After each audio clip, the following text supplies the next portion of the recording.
Hello guys, thank you for stopping by. My name is Bino, and in this video we're going to differentiate y using the chain rule. We have to differentiate y is equals to tan of e raised to the power the square root of cos x using the chain rule. So we are going to let u to be equals to the square root of cos x. From here we have to define our y in terms of u. So we have y will be equals to tan of e raised to the power u. So in the place of that, the square root of cos x, we substituted u. Now the derivative of the y with respect to x will be equals to the derivative of the y with respect to u multiplied by the derivative of the u with respect to x. So we are going to differentiate that y with respect to u, and our u, we are going to differentiate it with respect to x. And remember that du and that du can cancel out each other such that we have dy divided by dx even on the right hand side, but that's not what we are doing. So from here we are going to differentiate the y with respect to u first. So let's differentiate that y. The derivative of the y with respect to u will be equals to the derivative of the tan, which is sec squared into e raised to the power u. And by the chain rule, we also have to differentiate the inner function, the e raised to the power u. So the derivative will be equals to e raised to the power u. And we also have to differentiate that u with respect to u, and the derivative of that u will be equals to 1. From here we simplify,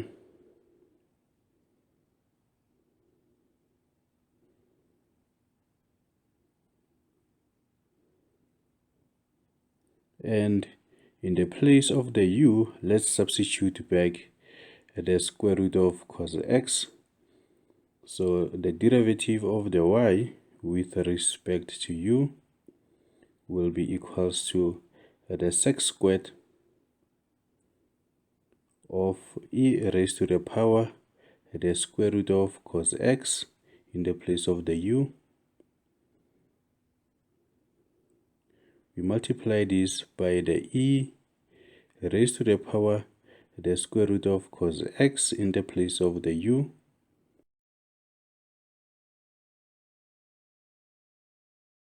From here, let's differentiate. From here, we have to differentiate the u with respect to x. But before that, we express the u as cos of x raised to the power half in the place of the square root.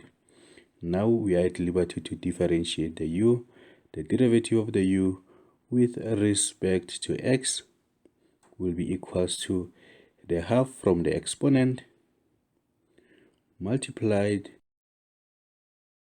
by the cos x raised to the power half, but we have to minus 1 from the exponent of cos, and the chain rule demands that we differentiate the inner function, the cos x, and the derivative will be negative sin x, and the derivative of that x will be equals to 1.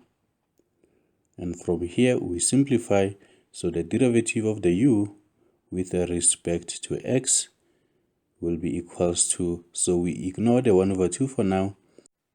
We push that negative in front, and we have the cos of x raised to the power half minus 1, which is equals to negative half, multiplied by sin x multiplied by 1, which is just sin x. Remember, we push that negative out, and now we can focus on that half which we omitted. So we have this divided by 2, and further simplification, we have the derivative of the u with respect to x will be equals to, so that cos of x raised to the power negative half, we'll take it from the numerator to the denominator. For now, we have the negative sin x divided by the 2. We take the cos of x raised to the power negative half to the denominator, and the exponent is going to change sign from negative to positive half. So we simplify this further, and the derivative of u with respect to x will be equals to the negative sin x divided by the 2 multiplied by cos of x raised to the power half, but we express it as the square root of cos x. So now we have the derivative of the y with respect to x, which was equals to the derivative of the y with respect to u multiplied by the derivative of the u with respect to x. Now we can substitute our derivatives. The derivative of the y with respect to x will be equals to the derivative of y with respect to u, which we determined as sec squared of e raised to the power the square root of cos x multiplied by e raised to the power the square root of cos x. So let's create some space. So now that we substituted the derivative of y with respect to u, we now substitute the derivative of u with respect to x, which we determined as negative sin x divided by 2 multiplied by the square root of cos x, but we can choose to push that negative out, and so we have to substitute that. So we'll have sin x divided by 2 times the square root of cos x, and this will be our answer for this question.